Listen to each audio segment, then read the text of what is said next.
തിരുവചനാഗ്നിയാൽ മാനവരിൽ നിറയട്ടെ.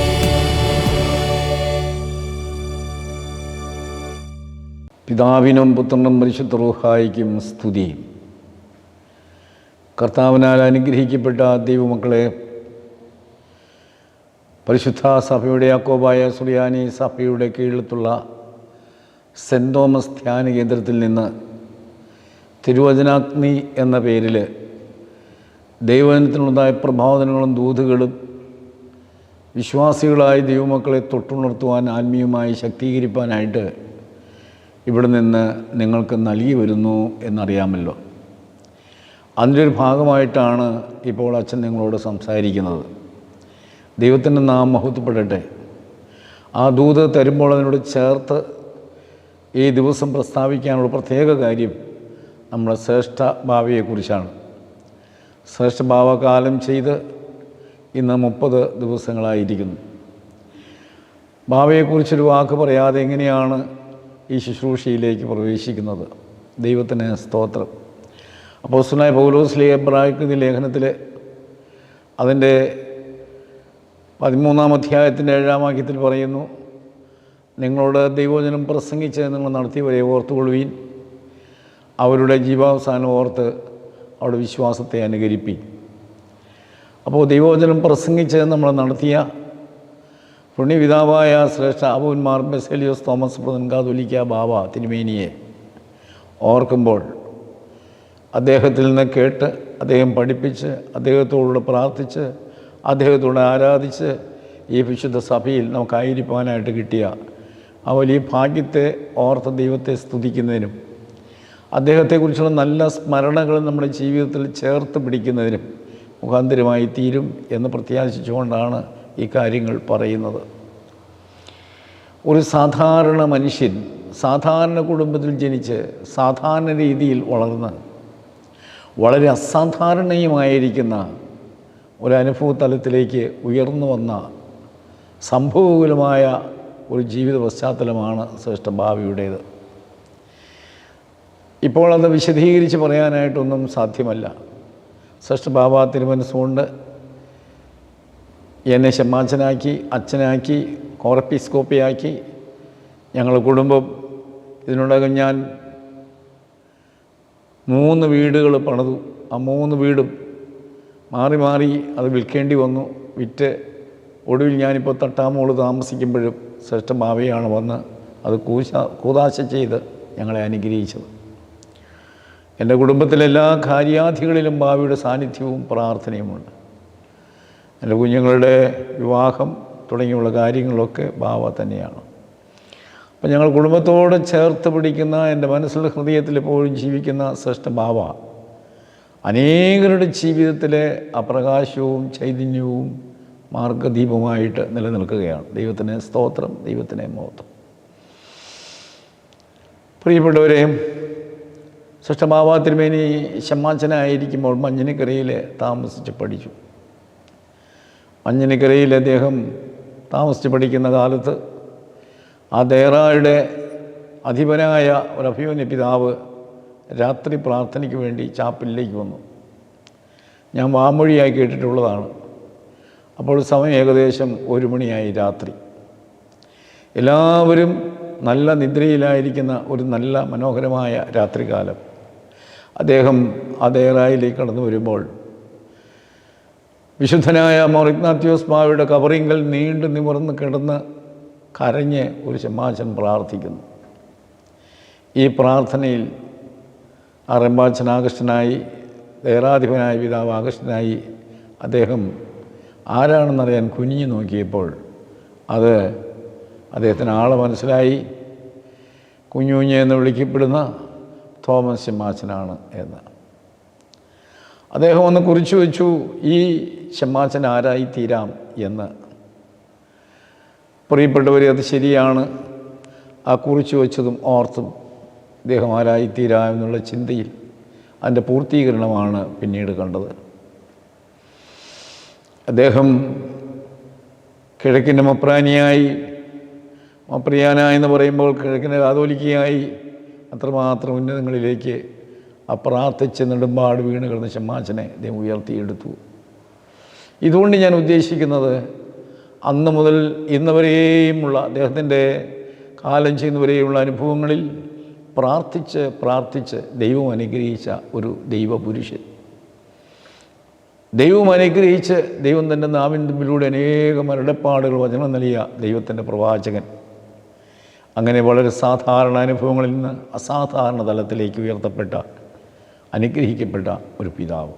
ദൈവത്തിന് സ്തോത്രം. അതുകൊണ്ട് നമ്മുടെ ജീവിതത്തിൽ പ്രാർത്ഥിച്ച് ദൈവാനുഗ്രഹങ്ങൾ പ്രാപിക്കാനുള്ള ഒരു വലിയ പാഠം ശ്രേഷ്ഠഭാവിയിൽ നിന്ന് പഠിക്കാനായിട്ടുണ്ട്.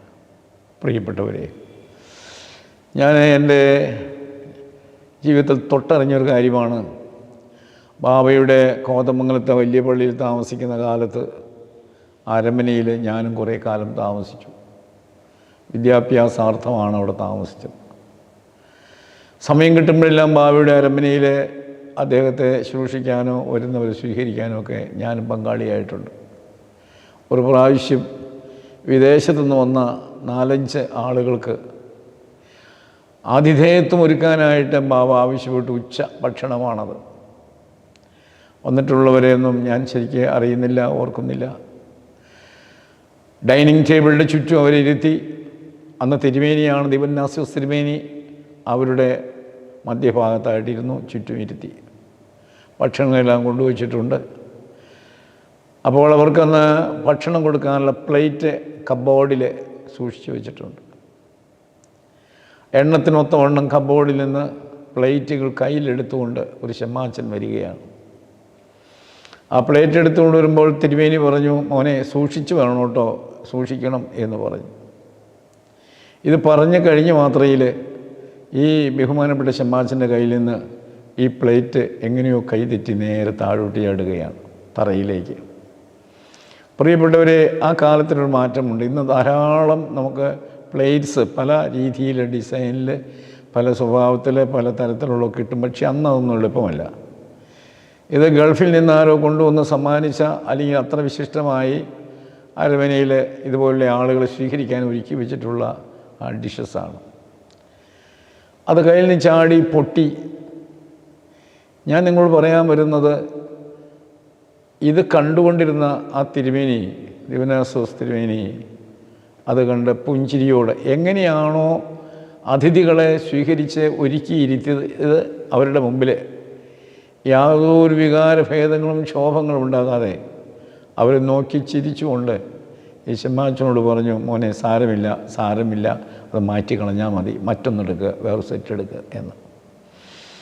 പ്രവർത്തകരെ ഞാൻ അത്ഭുതപ്പെട്ടു പോയി. കാരണം ആ സമയത്ത് ദേഷ്യപ്പെടാത്ത, ചൂടാവാത്ത, ആക്രോശിക്കാത്ത ആളുകളൊന്നും ഉണ്ടാകില്ല. ആക്രോശിക്കുകയും ദേഷ്യപ്പെടുകയും ചെയ്യേണ്ട ഒരു സമയം തന്നെയാണത്. പക്ഷേ അദ്ദേഹം വളരെ ശാന്തമായി പുഞ്ചിരിയോടെ ആ ശമ്മാച്ചനെ അനുഗ്രഹിച്ച്, ഭയപ്പെടേണ്ട മോനെ എന്ന് പറഞ്ഞ് സാന്ത്വനപ്പെടുത്തിയ നിമിഷങ്ങൾ എന്നും എൻ്റെ മനസ്സിൽ നിൽക്കുകയാണ്. പ്ലേറ്റ് തകർന്ന് ഭാരപ്പെട്ട് കഷ്ടപ്പെട്ടിരിക്കുന്ന ശമ്മാച്ചൻ്റെ മനസ്സിലുണ്ടായിട്ടുള്ളതായ ഭാരം ആ പിതാവ് തിരിച്ചറിയും. ശമ്മാച്ചനെ കംഫോർട്ടാക്കി. അവിടെ ഇരുന്ന ആളുകൾക്ക് മറ്റ് ചിന്തയൊന്നും ഉണ്ടാകാതെ അവരെയും കംഫോർട്ടാക്കി. അപ്പോൾ ഇതുപോലൊരു പ്രതിസന്ധിയിൽ, പ്രശ്നത്തിൽ സ്വയം കംഫോർട്ടാവുകയും മറ്റുള്ളവരെ കംഫോർട്ടാവുകയും സാന്ത്വനപ്പെടുത്തുകയും ചെയ്യുവാനുള്ളത് പരിശുദ്ധാത്മാവിൻ്റെ ശ്രേഷ്ഠമായ സഹനത്തിൻ്റെ നൽവരത്തിലൂടെ സാധിക്കുകയുള്ളൂ. ഞാൻ പറഞ്ഞു വയ്ക്കുന്നത്, ഈ പിതാവിനെ ഏത് അരിഷ്ടതയുടെയും കയ്പിൻ്റെ അനുഭവത്തെ കംഫോർട്ടായി, സ്വയം കംഫോർട്ടാവാനും അതിൽപ്പെട്ട ഇരകളെ കംഫോർട്ടാക്കാനും സാധിക്കുന്നു എന്നുള്ളത് നമ്മുടെ മുമ്പിൽ ഒരു വലിയ ചിന്താവിഷയമാണ്, മാതൃകയാക്കേണ്ട വിഷയമാണ്. പ്രിയപ്പെട്ടവരെ, ഞാൻ അതുപോലെ വിശ്വാസത്തിൽ അടിയുറച്ച് നിന്ന് വിശ്വസിക്കുകയും അടിയുറച്ച് വിശ്വാസത്തോടെ അജപാലനം ചെയ്യുകയും ചെയ്യുന്ന ഒരു ശ്രേഷ്ഠ ഇടയൻ. ദൈവത്തിന് സ്തോത്രം. ആ പിതാവിൻ്റെ വേർപാട് സഭയ്ക്ക് ഒരു വലിയ നഷ്ടം തന്നെയാണ്. പക്ഷേ വേർപാട്, മരണം ദൈവത്തിൻ്റെ ഇഷ്ടമാണ്, ദൈവകൽപ്പനയാണ്. ഏതൊരു മനുഷ്യനും മരണവും ന്യായവിധിയും എന്ന് വചനം പറയുന്ന പോലെ ഭാവിയും പിന്നാലെ നമ്മൾ ഓരോരുത്തരും കടന്നു പോകേണ്ടതാണ്. അപ്പോൾ ഞാനിങ്ങനെ ഇത്രമാത്രം ആ കാര്യം സ്മരിച്ച് നിർത്തുകയാണ്. ഭാവിയുടെ പ്രാർത്ഥനാ ജീവിതം, ഭാവിയുടെ സഹനം, ഭാവിയുടെ ഓരോ സന്ദർഭത്തിലുള്ള വിശ്വാസ ആ സമർപ്പണത്തിൻ്റെ ദിവ്യാനുഭവങ്ങൾ ഏറ്റവും പ്രധാനമായിട്ട് മറ്റൊരു കാര്യം കൂടെ പറഞ്ഞു നിർത്തുകയാണ്. അദ്ദേഹത്തിൻ്റെ ലാളിത്യം, വിനയം. ഒരു സഭാ ശുശ്രൂഷകനെ ഒരു പിതാവിനുണ്ടായിരിക്കേണ്ട ഏറ്റവും വലിയ ഒരു മനോഗുണം താഴ്മയാണ്. തോമസ് അക്വീനാസ് എന്ന് പറയുന്ന പണ്ഡിതൻ സെൻറ്റ് ഫ്രാൻസിനോട് ചോദിച്ചു, പിതാവേ, ഒരു കാര്യം വഴി ഉണർത്തിക്കട്ടെ, ഒരു വിശ്വാസിയുടെ ജീവിതത്തിലുണ്ടാകേണ്ട ഏറ്റവും ഒന്നാമത്തെ സൽഗുണം ഏതാണ്? അദ്ദേഹം അല്പം കണ്ണടച്ച് പ്രാർത്ഥിച്ചിട്ട് പറഞ്ഞു, മോനെ, അത് താഴ്മയാണ്. രണ്ടാമത്തേത് എന്താണ്? അത് താഴ്മയാണ്. അങ്ങനെയെങ്കിൽ മൂന്നാമത്തെ നന്മ എന്താണ്? അതും താഴ്മ തന്നെ. സെൻറ്റ് ഫ്രാൻസിസ് ഉത്തരം കൊടുത്തു എന്ന് ഞാൻ എവിടെയോ വായിച്ചിട്ടുണ്ട്. നമ്മുടെ ശ്രേഷ്ഠമാവാ തിരുമേനിയുടെ മറ്റൊരു പ്രധാന പ്രത്യേകതയാണ് താഴ്മ, വിനയം. ദൈവത്തിന് സ്തോത്രം. അദ്ദേഹത്തിൻ്റെ കൂടെ നിൽക്കുന്നവരിൽ മോനെ എന്നാണ് വിളിച്ചിരുന്നത്. മോനെ. ഇനിയിപ്പോൾ മോനെ എന്ന് വിളിക്കാൻ നമുക്ക് ആരുമില്ല. താൻ എടോ എന്നൊക്കെ പറഞ്ഞ് സംബോധന ചെയ്ത് വിളിക്കുന്നവരെയാണ് നമ്മൾ അധികം കാണുന്നത്. എന്നാൽ മോനെ എന്ന് വിളിക്കുന്ന മറ്റൊരാളെ ഇനി നമുക്ക് കിട്ടുമോ എനിക്കറിയില്ല. ഏതായിരുന്നാലും 3-4 ആശയങ്ങൾ ഞാൻ നിങ്ങളുമായിട്ട് പങ്കുവച്ച് ആ ഭാഗം വിടുകയാണ്. പ്രാർത്ഥനയ്ക്ക് മാതൃക, താഴ്മയ്ക്കും വിനയത്തിനും മാതൃക, വിശ്വാസത്തിന് മാതൃക, സഹനത്തിൻ്റെ, ത്യാഗത്തിൻ്റെ ആത്മാവിന് മാതൃക. ദൈവം തമ്പുരാൻ്റെ തിരുസന്നിധിയിൽ ശ്രേഷ്ഠഭാവിയെ സ്മരിക്കുന്നു. ഭാവ നമുക്ക് വേണ്ടി പ്രാർത്ഥിച്ചുകൊണ്ടിരിക്കുന്നു. ഞാൻ ആ ഭാഗം വിടട്ടെ. അതിനോട് ചേർത്ത് വെച്ചുകൊണ്ട് ഇന്നത്തെ ഈ വചന ദിവ്യാഗ്നി എന്ന ഈ ഭക്തിയിൽ എൻ്റെ ആത്മാവിനെ പ്രേരിപ്പിക്കുന്നത് വേദപുസ്തകത്തിൽ 51-ാം സങ്കീർത്തനത്തിലെ ചില ചിന്തകൾ നിങ്ങളുമായിട്ട് പങ്കുവയ്ക്കുക എന്നുള്ളതാണ്. ദൈവത്തിന് സ്തോത്രം. നിങ്ങൾക്കറിയാമല്ലോ ഇത് ദാവീദിൻ്റെ ഒരു സങ്കീർത്തനമാണ് എന്ന്. മുൻപ് ഒരു ഇതുപോലെ സന്ദേശത്തിൽ സങ്കീർത്തനങ്ങളെക്കുറിച്ച് ഞാൻ പരാമർശിച്ചിട്ടുണ്ട്. വേദപുസ്തകത്തിലെ ഒത്ത നടുവിലുള്ളതായ അല്ലെങ്കിൽ മധ്യഭാഗത്തുള്ള പുസ്തക സമുച്ചയമാണ് ഈ സങ്കീർത്തനങ്ങൾ. 150 സങ്കീർത്തനങ്ങളും 150 കൊച്ചു കൊച്ചു പുസ്തകങ്ങളാണ്. അധ്യായമായിട്ട് അതിനെക്കുറിച്ച് പറയരുതെന്നാണ് വേദ ചിന്തകന്മാർ പഠിപ്പിക്കുന്നത്. കാരണം ഓരോന്നും ഓരോന്നിൽ തന്നെ ആരംഭിച്ച് കൺക്ലൂഷൻ അതിൽ തന്നെ ഉള്ളതുകൊണ്ട്. ദൈവത്തിന് സ്തോത്രം. വേദപുസ്തകത്തിൽ 150 എന്നുള്ള സംഖ്യയ്ക്ക് ചില പ്രാധാന്യങ്ങളുണ്ട്. ഉൽപ്പത്തി പുസ്തകത്തിലെ ഭൂമി ജലപ്രളയം കൊണ്ട് മുങ്ങി നശിക്കപ്പെട്ട കാലയളവ് അതൊരു 150 ദിവസമായിരുന്നു. നമുക്ക് സുപരിചിതമായൊരു വേദഭാഗം. വെളിപാട് പുസ്തകത്തിലേക്ക് ചെല്ലുമ്പോൾ അവിടെ വരാൻ പോകുന്ന പണിഷ്മെൻറ്റ്, ശിക്ഷാവിധി 150 ദിവസമാണ്. അപ്പോൾ കഴിഞ്ഞുപോയ ആ ശിക്ഷാവിധിയുടെയും വരാൻ പോകുന്ന ശിക്ഷാവിധിയും നടുവിൽ 150 സങ്കീർത്തനങ്ങൾ.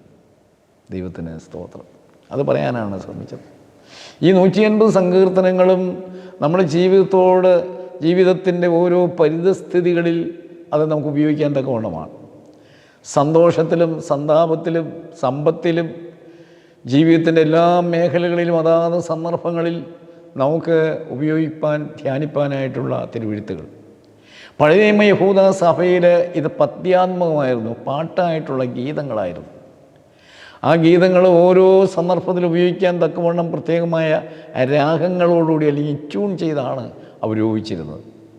ഞാൻ മനസ്സിലാക്കുന്നത് അന്ന് ദൈവാലയം ഒക്കെ സ്ഥാപിച്ച് ഓർഗനൈസ്ഡ് എന്ന് വന്ന കാലത്ത് കൊയർ ലീഡറുണ്ടായിരുന്നു. അതാണ് സംഗീത പ്രമാണി. അപ്പോൾ ഈ സംഗീത പ്രമാണിക്ക് പാടാൻ വേണ്ടി സമർപ്പിതമാണ് ഈ പദ്യാത്മകമായിരിക്കുന്ന സങ്കീർത്തനങ്ങളെല്ലാം. മോശയുടെ സങ്കീർത്തനമുണ്ട്, ആസാഫിൻ്റെ സങ്കീർത്തനമുണ്ട്, കോരഹൂത്രന്മാർ സങ്കീർത്തനമുണ്ട്. പ്രധാനമായും ദാവീദിൻ്റെ സങ്കീർത്തനങ്ങളാണ്. സങ്കീർത്തനങ്ങൾ ആണ്. കുറേ സങ്കീർത്തനങ്ങൾക്ക് ഇന്നയാൾ ആലപിച്ചു, അതിന് എഴുതി എന്ന് പറയുന്നില്ല. അതിന് വേദപുസ്തകം പഠിക്കുന്ന വേദവിദ്യാർത്ഥികളോട് ഗുരുക്കന്മാർ പറയുന്നതിനെ അനാഥ സങ്കീർത്തനങ്ങൾ എന്ന് വിളിച്ചോളൂ എന്നാണ്. കാരണം ഇന്നയാൾ എഴുതി എന്നതിനില്ല. അതെന്തുകൊണ്ടാണ് അങ്ങനെ ഇന്നയാൾ എഴുതിയെന്ന് പരാമർശിക്കപ്പെടാത്തതെന്ന് ഞാൻ എൻ്റെ ബലഹീനമായ രീതിയിൽ അന്വേഷിച്ച് പിടിച്ചപ്പോൾ എനിക്ക് മനസ്സിലാക്കാൻ കഴിഞ്ഞത് അത്രമാത്രം ഭക്ത ശിരോമണികളായി അവരുടെ പേരൊരിക്കലും പറയാൻ ആഗ്രഹിക്കാത്ത ഭക്തന്മാരുടെ നിര അന്നുണ്ടായിരുന്നു എന്നാണ്. അവർ ഒരിക്കലും പേര് പറഞ്ഞിരുന്നില്ല, പേര് പറയാൻ ആഗ്രഹിച്ചിരുന്നില്ല. പ്രിയപ്പെട്ടവരെ, ഇന്നീ തലമുറയിൽ അത് ഓർക്കാൻ പോലും സാധ്യമല്ല. അങ്ങനെ ഭക്തരായിരിക്കുന്ന പിതാക്കന്മാർ ചേർന്ന് രചിച്ച സങ്കീർത്തനങ്ങളുണ്ട്, പേര് വെളിപ്പെടുത്താത്ത. എന്നാൽ അധിക പങ്കും ദാവീദിൻ്റെ സങ്കീർത്തനമെന്ന് ഞാൻ പറഞ്ഞു വെച്ചു. ഈ സങ്കീർത്തനങ്ങളെല്ലാം ഓരോ സന്ദർഭത്തിൽ പാടുന്നത് ഞാൻ പറഞ്ഞു വെച്ചു. ഓരോ പെരുന്നാളിന് പോകുമ്പോഴും, യാഗം കഴിക്കാൻ പോകുമ്പോഴും, പ്രാർത്ഥനയ്ക്ക് പോകുമ്പോഴും ഒക്കെ വിവിധങ്ങളായ സന്ദർഭങ്ങളിൽ ഓരോ സങ്കീർത്തനങ്ങൾ ആലപിക്കുന്നത് അത് കൊയർ മാസ്റ്റർ, കൊയർ ലീഡർ, സംഗീത പ്രമാണി അത് തിരഞ്ഞെടുത്ത് അത് ആ സന്ദർഭങ്ങൾ ഉപയോഗിച്ചിരുന്നു എന്നും ഇത് അവരുടെ എല്ലാം നിത്യജീവിതത്തിലെ ആരാധനയിൽ ചേർത്ത് വെച്ചവർ ആലപിച്ച് പാടിയിരുന്നു എന്നും ഒക്കെ നമുക്ക് ഈ കാലത്ത് മനസ്സിലാക്കുവാനായിട്ട് സാധിക്കും. ദൈവത്തിന് സ്തോത്രം. അത്ര ഭാഗമേ ഞാൻ ആ കാര്യത്തെക്കുറിച്ച് പറയുന്നുള്ളൂ. സമയം വളരെ വേഗം പോകുന്നു. 51-ാം സങ്കീർത്തനത്തിൻ്റെ പശ്ചാത്തലം ഓരോ വിശ്വാസിക്കും നല്ലതുപോലെ അറിയാം. ദൈവത്തിന് സ്തുതി. അതിന് ഹെഡിങ്ങിൽ തന്നെ അത് പറയുന്നുണ്ട്. അതെന്താണ് അതിൻ്റെ സാഹചര്യം എന്ന് പറയുന്നുണ്ട്. എന്താണത്? ദാവീദിൻ്റെ ഒരു സങ്കീർത്തനം. അവൻ ബത്ശേബായുടെ അടുക്കൽ ചെന്ന ശേഷം നാഥാൻ പ്രവാചകനെ അടുക്കൽ വന്നപ്പോൾ അവൻ ചമച്ചത്. ഇത് നിങ്ങളോട് വിശദീകരിക്കണമെങ്കിൽ നല്ലൊരു സമയം വേണ്ടി വരും. പക്ഷേ ഞാനതിലേക്ക് ഇപ്പോൾ പോകുന്നില്ല. നിങ്ങൾക്ക് സുപരിചിതമായൊരു സംഭവമാണ്, കാര്യങ്ങളാണ് ഇതെല്ലാം. നമുക്കറിയാം ദാവീദ് ചെയ്ത അതിക്രമങ്ങൾ, പാപങ്ങൾ, തെറ്റുകൾ അവിടെ ശമൂവേലിൻ്റെ പുസ്തകത്തിൽ പ്രവാചകൻ രേഖപ്പെടുത്തി വെച്ചിട്ടുണ്ട്. അപ്പം അത് നമ്മൾ വീണ്ടും ഇപ്പോൾ പരാമർശിക്കുന്നില്ല, നമുക്കറിയാവുന്ന കാര്യങ്ങളാണ്. അത് ഒരു വ്യക്തിയോട് ദാവീദ് ചെയ്ത പാപം. ദൈവത്തിന് സ്തോത്രം. തൻ്റെ ഏറ്റവും സ്നേഹിക്കപ്പെട്ട, തൻ്റെ പട്ടാളത്തിൽ പ്രധാന ചുമതലക്കാരനായിരുന്ന ആ ദൈവദാസനോട് താൻ ചെയ്ത കഠിനമായ അക്രൂരത, അവനെ മദ്യത്തിൽ ലഹരിപ്പിച്ച് അവനെ പിന്നെ പട്ടാളത്തിലേക്ക് അവനെ കൊല്ലിച്ചു. ഇത്യാദി കാര്യങ്ങളിലൂടെ കൊലപാതകവും മദ്യപാനവും വ്യഭിചാരവും എന്നൊക്കെ സത്യവേദപുസ്തകം വെളിപ്പെടുത്തി തരുന്ന ആ ഏറ്റവും മ്ലേച്ഛമായ പാവങ്ങൾ ചെയ്ത ഒരാളായിട്ട് ദാവീദിനെ ആ വേദഭാഗത്ത് നമ്മൾ കാണുന്നുണ്ട്. ചില കാര്യം ചേർത്ത് പറയുകയാണ്, ഒരു വ്യക്തിയോട് ചെയ്യുന്ന ഇത്രമാത്രം അതിക്രമങ്ങൾ, പാവങ്ങൾ ദൈവം കണക്കിടുന്നത് ദൈവത്തോട് ചെയ്തതായിട്ട് തന്നെയാണ്. ദൈവത്തോട് ചെയ്ത പാവമായിട്ടാണ്, ദൈവത്തോട് ചെയ്ത അതിക്രമമായിട്ടാണ് ദൈവം അതിനെ കണക്കിടുന്നത് എന്ന് ഈ ഭാഗം നമ്മളെ പഠിപ്പിക്കുന്നുണ്ട്. പ്രിയപ്പെട്ടവരെ, നാഥാൻ പ്രവാചകൻ ദാവീദുമായിട്ട് സംസാരിച്ച ശേഷം അവൻ്റെ മനസ്സിൽ വന്ന മാറ്റങ്ങളുടെ, അവനിൽ വന്ന രൂപാന്തരത്തിൻ്റെ ഒരു ചരിത്രമാണ് ഈ 51-ാം സങ്കീർത്തനം. ഏതാണ്ട് ഒരു വർഷത്തോളം ഇതിൻ്റെ ഇടയിൽ ഈ വ്യാപാരങ്ങൾ, ഈ ചിന്തകൾ, ഈ പ്രാർത്ഥനകൾ ഒക്കെ നടത്തിയിട്ടുണ്ട് ഒറ്റ ഇരിപ്പിലെന്ന് നമ്മൾ വിചാരിക്കേണ്ടതായിട്ടില്ല. ഇതിൻ്റെ ഒരു കമൻ്ററിയിൽ പറയുന്നത്, നാഥാൻ പ്രവാചകൻ അവനോട് സംസാരിച്ച ശേഷം ഒരു വർഷത്തോളം അവനിരുന്ന് കരഞ്ഞു എന്നാണ്, പ്രാർത്ഥിച്ചു. എൻ്റെ അസ്ഥികൾ ഞെരുങ്ങുന്നു എന്നും എൻ്റെ ശരീരം വേദനിക്കുന്നു എന്നും മനസ്സ് നുറുങ്ങുന്നു എന്നൊക്കെ ഇതിൻ്റെ ഇടയ്ക്ക് പല സങ്കീർത്തനങ്ങളിൽ ദാവീദ് ചേർത്ത് വച്ചിട്ടുണ്ട്. അപ്പോൾ ഇതിൻ്റെ പീരീഡ് ഓഫ് ടൈം എന്ന് പറയുന്നത് ദീർഘ ദിവസങ്ങൾ തന്നെയാണ്. ആ ദിവസങ്ങളിൽ ദാവീദിനെ നാഥാൻ പ്രവാചകൻ കൊടുത്ത പാപബോധം, അതിൽ നിന്ന് അവൻ കരഞ്ഞ് കണ്ണുനീര് കൊണ്ട് കഴുകുകയാണ്. അവിടെ ഈ സങ്കീർത്തനത്തിന് ഒരു പേര് നമുക്ക് കൊടുക്കേണ്ടതായിട്ടുണ്ട്. സെൽഫ് ഡെലിവറൻസ് സാം,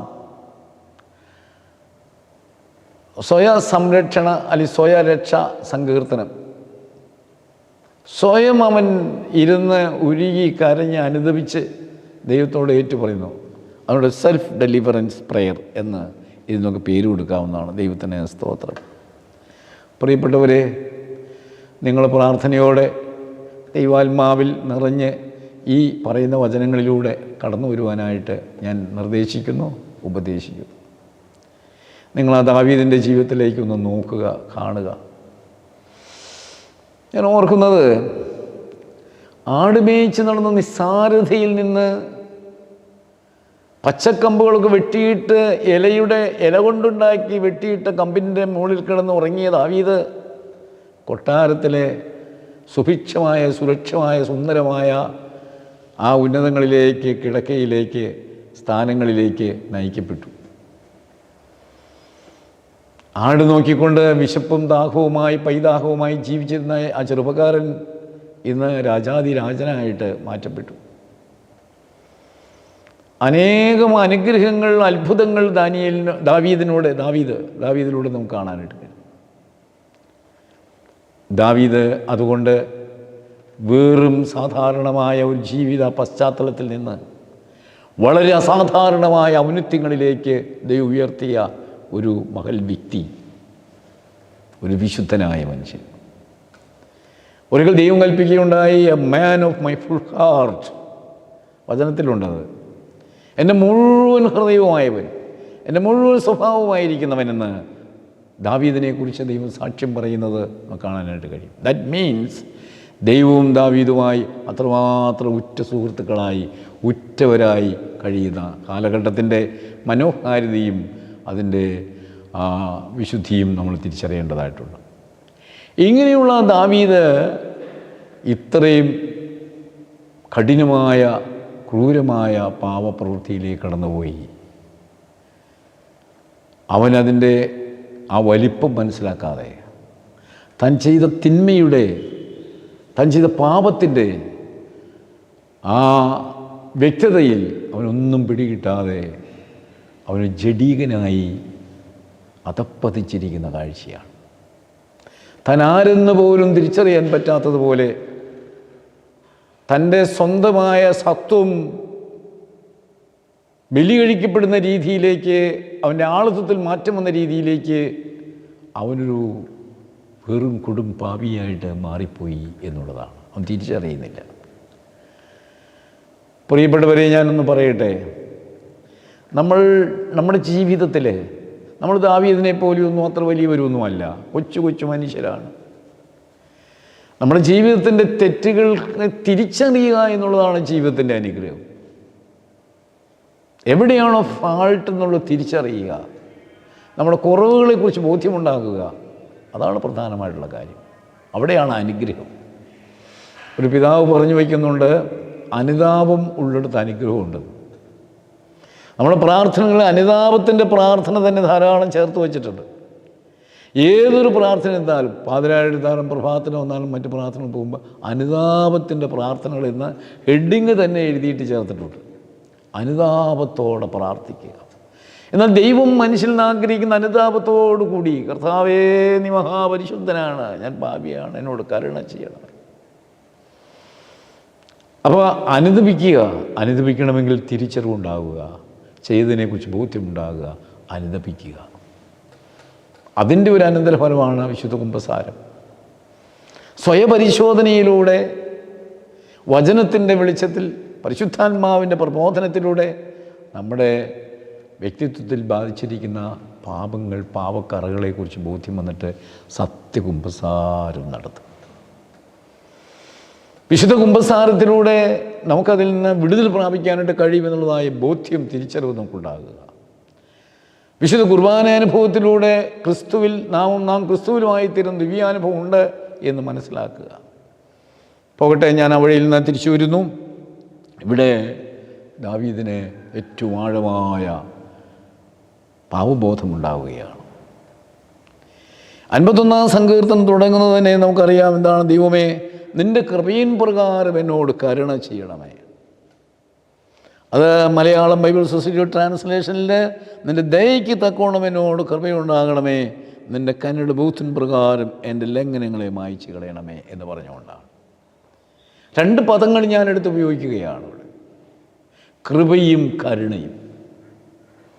ദൈവത്തിൻ്റെ കൃപയും ദൈവത്തിൻ്റെ കരുണയുമാണ് നമുക്ക് ആവശ്യം. പ്രിയപ്പെട്ടവരെ, ദാവീദിന് ആ രഹസ്യം അറിയാമായിരുന്നു. ദൈവത്തിൻ്റെ കൃപ കൊണ്ടും കരുണ കൊണ്ടും മാത്രമാണ് എനിക്ക് ലഭിച്ചതെല്ലാം എനിക്ക് ഇനിയും ലഭിക്കേണ്ടത്. ആ വലിയവനായ ദൈവത്തിൻ്റെ കരുണയിലേക്കും കൃപയിലേക്കും അവൻ മുഖം തിരിച്ചു. ഇതാണ് കൃപ, അനർഹമായ ദൈവസ്നേഹം. ഇതാണ് കൃപ. നമ്മുടെ യോഗ്യത കൊണ്ടല്ല എന്നുള്ള തിരിച്ചറിവ്. ഒരു യോഗ്യതയും ഇല്ലാതിരുന്ന നമ്മെ ദൈവം സ്നേഹിക്കുന്നതാണ് ദൈവത്തിൻ്റെ കൃപ. നമുക്കൊരു യോഗ്യതയുമില്ല. ഞാൻ ഓർക്കുന്നു, യേശു ഉയർത്തെഴുന്നേറ്റ ശേഷം ശിഷ്യന്മാരൊക്കെ പിരിയാൻ തുടങ്ങി. അവർ പിരിഞ്ഞ് പോകാൻ തുടങ്ങി. അവർ തിബറിയാസ് കടൽക്കരയിലേക്ക് പോയി മീൻ പിടിക്കാനായിട്ട് പോയപ്പോൾ നോക്കണേ, ഇവിടെ നിങ്ങൾ പാർപ്പീൻ എന്ന് പറഞ്ഞിട്ടുള്ളതായ ആ വചനം അനുസരിക്കാതെ പോയല്ലോ എന്നുള്ളതായി പരിഭവം കൂടാതെ യേശു അവിടെ അന്വേഷിച്ച് ചെല്ലുകയാണ് കടൽക്കരയിലേക്ക്, കുഞ്ഞുങ്ങളെ എന്ന് വിളിച്ചുകൊണ്ട്. ഇതാണ് ദൈവത്തിൻ്റെ കൃപ. സത്യസുറിയാനി സഭയുടെ പ്രാർത്ഥനയിൽ ഈ 2 പദങ്ങൾ ധാരാളം ചേർത്ത് വെച്ചിട്ടുണ്ട്. കൃപയാകണമേ, കരുണ ചെയ്യണമേ, കരുണ ചെയ്യണമേ, കുറിയലായിസോൻ, കുറിയലായിസോൻ, കുറിയലായിസോൻ. അപ്പോൾ ദൈവത്തോടവൻ പ്രാർത്ഥിക്കുകയാണ് ദൈവത്തിൻ്റെ കരുണയും കൃപയ്ക്ക് വേണ്ടിയിട്ട്. പ്രിയപ്പെട്ടവരെ, 4 കാര്യങ്ങളാണ് അവൻ പറയുന്നത്. 1, നീ എന്നെ കഴുകണം. 2, എൻ്റെ അകൃത്യം നീ പോക്കിത്തരണം. എൻ്റെ പാപത്തിന് പരിഹാരം വരുത്തി തരണം. എന്നെ വെടിപ്പാക്കണം. 4 പദങ്ങൾ അതിനകത്തുണ്ട്. ദൈവത്തിന് സ്തോത്രം. എന്നെ കഴുകണം, എൻ്റെ അകൃത്യം പോക്കിത്തരണം, എൻ്റെ പാപത്തെ നീക്കിത്തരണം, ദൈവമേ നീ വെടിപ്പാക്കണം.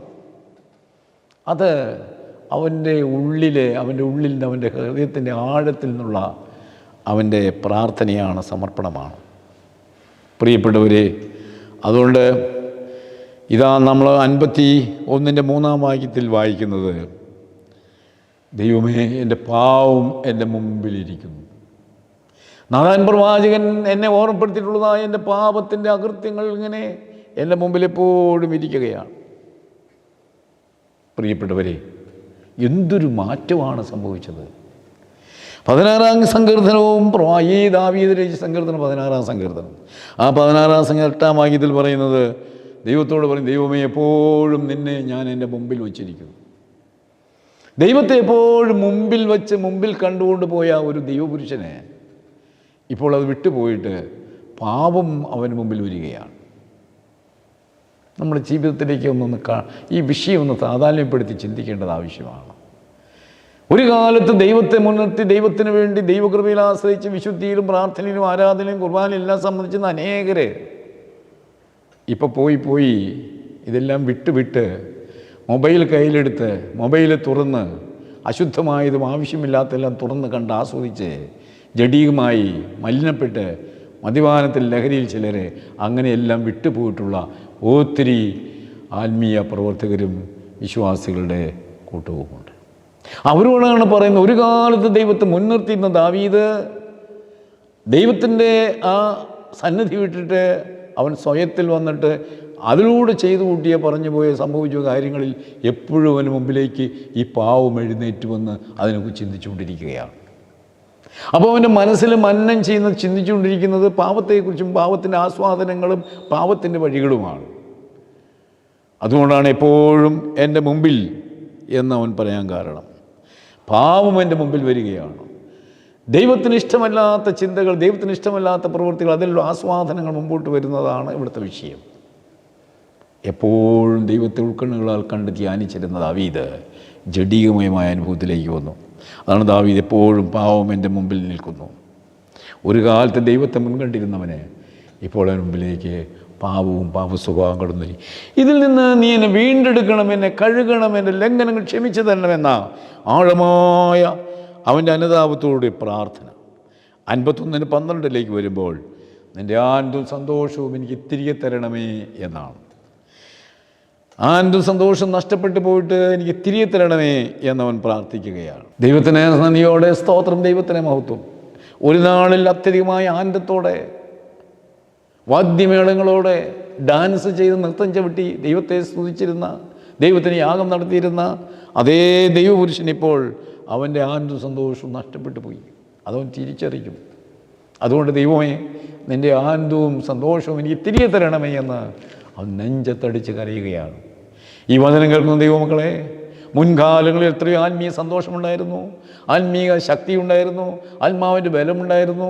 എത്രമാത്രം പാട്ടുകൾ പാടി, എത്രമാത്രം യോഗത്തിന് പോയി, എത്രമാത്രം ആരാധനയിൽ പങ്കെടുത്തു. ഇന്ന് ആ സന്തോഷമെല്ലാം നമ്മുടെ ഭൗതിക വ്യാപാരങ്ങളിൽപ്പെട്ട് നമ്മൾ ചുരുങ്ങി കുറഞ്ഞ് താണ് വന്ന് ഈ ആനന്ദവും സന്തോഷവും എല്ലാം നഷ്ടപ്പെട്ട ഒരു വ്യക്തിത്വങ്ങളായി നാം മാറിയെങ്കിൽ ആ തിരിച്ചറിവിലേക്ക് ഈ വചനം നമ്മെ കൊണ്ടുവരികയാണ്. അത് തിരിച്ചറിഞ്ഞ് ദൈവത്തിൻ്റെ കരുണയ്ക്കും കൃപയ്ക്കും വേണ്ടി യാചിക്കുക. എന്നോട് കരുണ ചെയ്യണമേ. എന്താ അതിൻ്റെ അർത്ഥം? ഏറ്റവും ഒടുവിൽ പറയുകയാണ്, എന്താണ്? നിൻ്റെ ആനന്ദവും സന്തോഷവും എനിക്ക് തിരികെ തരണം, എനിക്ക് തിരികെ തരണം. അത് മതി എനിക്ക്. മറ്റ് ഭൗതികമായ നേട്ടങ്ങളും സമ്പത്തും ഒന്നും വേണ്ട. എൻ്റെ ജീവിതത്തിൻ്റെ സമ്പത്ത് എന്ന് പറയുന്നത് എൻ്റെ സന്തോഷവും സമാധാനവുമാണ്. ധാന്യവും വീഞ്ഞും എണ്ണയും അധികം വർദ്ധിച്ച കാലത്തേക്കാളും നിൻ്റെ സന്തോഷം എൻ്റെ ഹൃദയത്തിലേക്ക് വന്നപ്പോൾ ഞാൻ സമാധാനത്തോടെ കിടന്നുറങ്ങുന്ന എൻ്റെ ജീവിതത്തിൻ്റെ ഏറ്റവും വലിയ ഒരു അനുഗ്രഹത്തിലേക്ക് നീ കൊണ്ടുവരണമേ എന്ന് ദൈവത്തോട് പ്രാർത്ഥിക്കുക. ദൈവത്തിൻ്റെ സ്തോത്രം. നാലാമത് പിന്നീട് നമ്മൾ കാണുന്നത്, എൻ്റെ അധരങ്ങളെ നീ തുറന്നു തരണം. 51:15 വാക്യത്തിലെല്ലാം ദാവീദ് പ്രാർത്ഥിക്കുന്നു, എൻ്റെ അധരങ്ങളെ തുറക്കണമേ. എൻ്റെ അധരങ്ങൾ ബന്ധനാവസ്ഥയിലാണ്, എൻ്റെ ഇന്ദ്രിയങ്ങൾ ബന്ധനാവസ്ഥയിലാണ്. അന്ന് ഞാൻ പാടിയതുപോലെ പാടാൻ പറ്റുന്നില്ല, അന്ന് ഞാൻ സ്തുതിച്ച പോലെ സ്തുതിക്കാൻ പറ്റുന്നില്ല, അന്ന് ഞാൻ ആരാധിച്ച പോലെ ആരാധിക്കാൻ പറ്റുന്നില്ല. ബന്ധനാവസ്ഥയിലേക്ക് വന്നിരിക്കുകയാണ്. അധരങ്ങളെ ബന്ധിച്ചിരിക്കുന്നു. പ്രിയപ്പെട്ടവരെ, നമ്മുടെ അധരങ്ങളിൽ ബന്ധനം വന്നിട്ടുണ്ടോ? നമ്മൾ പാടുന്നത്, പ്രാർത്ഥിക്കുന്നത്, ദൈവത്തിൻ്റെ വേല ചെയ്യുന്നത്, ദൈവത്തെ സ്തുതിക്കുന്നത്, ദൈവിക കാര്യങ്ങളിൽ ഇടപെടുന്നത്, ഇതെല്ലാം നമ്മൾ പിന്നിലേക്ക് മാറിപ്പോയിട്ട് നമ്മുടെ അധരങ്ങളിൽ അന്നൊരു പ്രൈസ് ലോഡ് ഉണ്ടായിരുന്നു, അന്ന് ഹല്ലേലൂയ ഉണ്ടായിരുന്നു, അന്ന് സ്തുതി ഉണ്ടായിരുന്നു, അന്ന് ആരാധനയുണ്ടായിരുന്നു. അതെല്ലാം വിട്ടുപോയിരിക്കുന്ന അവസ്ഥയെക്കുറിച്ചാണ് ദാവീദ് ഓർമ്മപ്പെടുന്നത്. എൻ്റെ അധരങ്ങളെ വീണ്ടും തുറന്നു തരണമേ. 51:15 വാക്യം. അന്നൊരു നാളിൽ മധുരഗായകനായിരുന്നവൻ ഇന്ന് പാട്ട് പാടാൻ എനിക്ക് പാട്ടില്ല. അന്ന് ഒത്തിരി സമയം രാത്രി പ്രാർത്ഥിച്ചിരുന്നവന് ഇപ്പോൾ പ്രാർത്ഥനയില്ല. ഒത്തിരി സമയം ഹല്ലേലൂയ സ്തുതി പറഞ്ഞ് ആരാധിച്ച് ആലയത്തിൽ ചെലവഴിച്ചിരുന്നവന് ഇപ്പോൾ അതിന് സമയം കിട്ടുന്നില്ല. അത്രമാത്രം പിന്നിലേക്ക് താണുപോയ ഒരവസ്ഥ.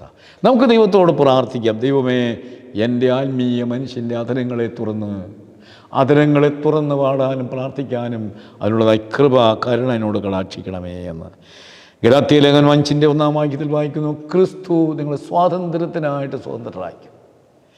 ആത്മീയ ജീവിതം സ്വാതന്ത്ര്യത്തിൻ്റെ ജീവിതമാണ്, ബന്ധിക്കപ്പെടാനുള്ളതല്ല.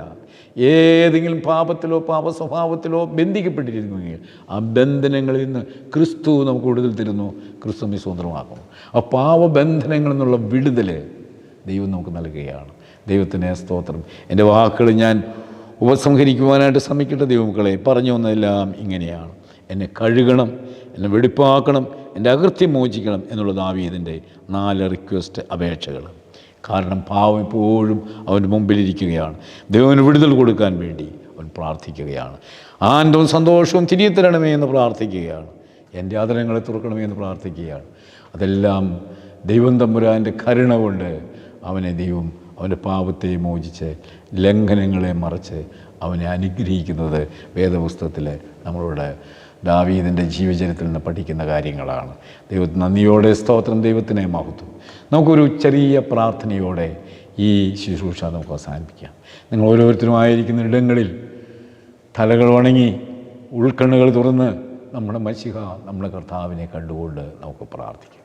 ശ്രേഷ്ഠഭാവ തിരുമേനിയുടെ ഒരു അനുസ്മരണത്തിൽ നമ്മൾ ചിന്തിച്ചതുപോലെ ലാളിത്യമുള്ള, എളിമയുള്ള, സമർപ്പണമുള്ള ഒരു ജീവിതം കർത്താവെ ഞങ്ങൾക്കും തരണമേ എന്ന് പ്രാർത്ഥിക്കും. പ്രാർത്ഥിച്ച് ദൈവാനുഭവത്തിൽ വളർന്നുപോലെ ഞങ്ങളുടെ ജീവിതത്തിൻ്റെ ദൈവമേ, ഞങ്ങൾ ദുഃഖിപ്പിക്കുന്ന എല്ലാ സാഹചര്യങ്ങളിൽ നിന്നും പാവ അനുഭവങ്ങളിൽ നിന്നും നിൻ്റെ കൃപയാൽ ഞങ്ങൾ വിടുതലിലേക്കും നന്മയിലേക്കും അവിടുന്ന് കൊണ്ടുവരണമേ എന്ന് പ്രാർത്ഥിക്കുന്നു. കർത്താവെ, ഞങ്ങളുടെ മുമ്പിൽ പാപവും പാപാനുഭവങ്ങളും ഉണ്ട്. അതിനെ മാറ്റിയിട്ട് കർത്താവായ യേശുവിൻ്റെ കാൽവറി ക്രൂശിൻ്റെ ദർശനം നിന്ന് ഉയർത്തുന്നേറ്റ് യേശുവിനെ കാണാൻ കർത്താവെ, നീ ഞങ്ങളുടെ ഹൃദയങ്ങളിൽ നല്ല ദർശനങ്ങൾ, ചിന്തകൾ തന്ന് അനുഗ്രഹിക്കണമേ എന്ന് പ്രാർത്ഥിക്കുന്നു. എൻ്റെ സന്തോഷവും ആനന്ദവും ഞങ്ങൾക്ക് തിരികെ തരണമേ. ഞങ്ങൾ ആദരങ്ങളെ തുറന്ന് സ്തോത്രം ചെയ്ത് പ്രാർത്ഥിക്കാൻ സഹായിക്കണമേ. കർത്താവായ യേശുവേ, എൻ്റെ സന്നിധിയിൽ ഞങ്ങളെ തന്നെ സമർപ്പിക്കുന്നു. അമ്മേ, മാതാവേ, വിശുദ്ധന്മാരെ പ്രാർത്ഥിക്കണമേ.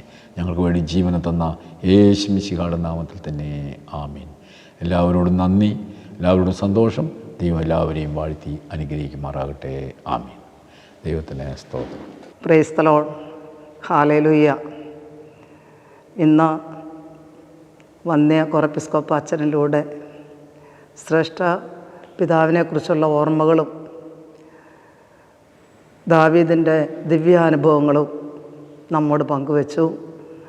നമുക്ക് ദൈവത്തെ നന്ദിയോടെ സ്തുതിക്കാം. ദീർഘകാലം പരിശുദ്ധ സഭയെ നയിച്ച ശ്രേഷ്ഠ പിതാവ്,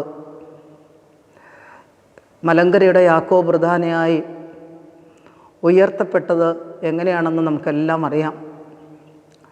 പട്ടിണി കിടന്നും ഒത്തിരി കഷ്ടപ്പെട്ടും ഇല്ലായ്മയിൽ നിന്ന് ഇത്രമാത്രം പരിശുദ്ധ സഭയെ വളർത്തിയെടുക്കുവാൻ ദാവീദിനെ പോലെ ശ്രേഷ്ഠപിതാവിനെ ദൈവം തമ്പുരാൻ കരങ്ങളിലെടുത്ത് ഉപയോഗിച്ചതോർത്ത് നമുക്ക് വീണ്ടും നന്ദിയോടെ ദൈവത്തെ സ്തുതിക്കാം. വന്യ കോറപ്പിസ്കോപ്പ അച്ഛനിലൂടെ കേൾപ്പിച്ച അനുഗ്രഹിക്കപ്പെട്ട ദൂതനായി വീണ്ടും വീണ്ടും നമുക്ക് ദൈവത്തെ സ്തുതിക്കാം. സങ്കീർത്തനം 34:5 അവങ്കലേക്ക് നോക്കിയവർ പ്രകാശിതരായി, അവരുടെ മുഖം ലജ്ജിച്ചു പോയതുമില്ല. യേശുവിൻ്റെ മുഖത്ത് നോക്കി പ്രകാശം ഉൾക്കൊണ്ടുകൊണ്ട് ആരുടെ മുന്നിൽ ലജ്ജിതനാകാതെ വിശ്വാസവീരനായി പരിശുദ്ധ സഭയെ നയിച്ച ശ്രേഷ്ഠപിതാവിനോട് നമുക്ക് വേണ്ടി മാധ്യസ്ഥം വഹിക്കണമെന്ന് നമുക്ക് അപേക്ഷിക്കാം. ദൈവമക്കളെ, ഇന്നത്തെ നമ്മുടെ തിരുവചനാഗ്നി ധ്യാനം സ്പോൺസർ ചെയ്തിരിക്കുന്നത് പേര് വെളിപ്പെടുത്തരുതെന്ന് പറഞ്ഞിരിക്കുന്ന ഒരു കുടുംബമാണ്. ആ കുടുംബത്തെ നമുക്ക് സമർപ്പിച്ച് പ്രാർത്ഥിക്കാം. മാതാപിതാക്കൾ രോഗാവസ്ഥയിലാണ്, അവരെ പ്രത്യേകമായി സമർപ്പിച്ച് പ്രാർത്ഥിക്കാം. ദൈവമേ, അങ്ങയുടെ കരം നീട്ടി അവിടുന്ന് തൊട്ട് സൗഖ്യം നൽകണമേ. ആ കുടുംബത്തെ പൂർണ്ണമായും ഏറ്റെടുക്കണമെന്ന് പ്രാർത്ഥിക്കുകയാണ്. കൊച്ചുമക്കൾ നന്നായി പഠിക്കുവാൻ കരുണ തോന്നണമേ. ജോലി ചെയ്യുന്ന മക്കളെ അനുഗ്രഹിക്കണമേ എന്ന് പ്രാർത്ഥിക്കുന്നു. ഡിസംബർ 20 ആരംഭിച്ച് 23 അവസാനിക്കുന്ന ഡിസംബർ മാസത്തിലെ ക്രിസ്തുമസ് അവധിക്കാല ധ്യാനം, കുടുംബ നവീകരണ ധ്യാനം നമ്മളങ്ങനെ ക്രമീകരിച്ചിരിക്കുന്നു. സാധിക്കുന്ന മക്കളെല്ലാം കടന്നു വന്ന് ധ്യാനത്തിൽ സംബന്ധിച്ച് ദൈവാനുഭവം പ്രാപിക്കാൻ ശ്രദ്ധിക്കണമെന്ന് വളരെ സ്നേഹത്തോടെ ഓർമ്മപ്പെടുത്തുമ്പോൾ, ധ്യാനകേന്ദ്രത്തിലെ എല്ലാ ശുശ്രൂഷകളും നിങ്ങൾക്ക് അറിവുള്ളതാണ്.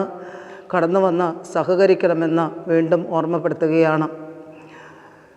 ധ്യാനകേന്ദ്രത്തിൻ്റെ ചുമതല ഏറ്റെടുത്തിരിക്കുന്ന അഭിയന്ന അപ്രയം തിരുമേനിക്ക് വേണ്ടി നമുക്ക് പ്രാർത്ഥിക്കാം. ധ്യാനകേന്ദ്രത്തിൻ്റെ ചുമതലയുള്ള ആചാര്യന്മാരെയും ബഹുമാനപ്പെട്ട സിസ്റ്റേഴ്സിനെയും എല്ലാവരെയും മധ്യസ്ഥ പ്രാർത്ഥന ഗ്രൂപ്പിലുള്ള മക്കളെയും സകല പ്രവർത്തകരെയും സമർപ്പിച്ച് പ്രാർത്ഥിക്കുന്നു. പിതാവിൻ്റെയും പുത്രൻ്റെയും പരിശുദ്ധ റൂഹായുടെയും നാമത്തിൽ തന്നെ ആമേൻ. Praise the Lord. പിതാവാം ദൈവത്തിൻ്റെ സ്നേഹവും ഏകജാതനായ പുത്രൻ്റെ കൃപയും പരിശുദ്ധ റൂഹായുടെ സംബന്ധവും സഹവാസവും നാം എല്ലാവരോടുകൂടെയും നമ്മിൽ നിന്ന് വാങ്ങിപ്പോയോടുകൂടെയും ഇന്നും എന്നാളും ഉണ്ടായിരിക്കുമാറാകട്ടെ. ആമേൻ.